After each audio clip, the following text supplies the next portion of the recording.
மாவட்டம் ஆலங்காயம் பெரிய ஏரி பகுதியில் கொட்டப்படும் கழிவுகளால் குடிநீர் மாசு அடையும் அபாயம் ஏற்பட்டுள்ளது. அதிலிருந்து துர்நாற்றம் வீசுவதால் நோய் பரவும் சூழல் உருவாகியிருப்பதாக அப்பகுதி மக்கள் அச்சம் தெரிவித்துள்ளனர். குடிநீர் மாசு அடைவதை தடுக்க சுற்றுச்சூழல் அதிகாரிகள் நடவடிக்கை எடுக்க வேண்டும் என அவர்கள் வேண்டுகோள் விடுத்துள்ளனர். திண்டுக்கல் மாவட்டம் பழனி மலை அடிவார பகுதிகளில் விளைநிலங்களுக்குள் கழிவுநீர் புகுந்ததால் விவசாயிகள் பாதிக்கப்பட்டுள்ளனர். சம்பந்தப்பட்ட அதிகாரிகளிடம் பலமுறை முறையிட்டும் பலனில்லை என வேதனை தெரிவித்த அவர்கள் கழிவுநீரை முறையாக வெளியேற்ற நகராட்சி அதிகாரிகள் மற்றும் கோவில் நிர்வாகம் நடவடிக்கை எடுக்க வேண்டும் என கேட்டுக் கொண்டுள்ளனர்.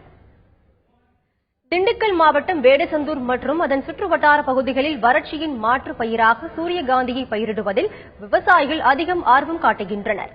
விவசாயிகளின் நலனை கருத்தில் கொண்டு சூரியகாந்தி விதைகளை அரசே கொள்முதல் செய்ய வேண்டும் என அவர்கள் வலியுறுத்தியுள்ளனர்.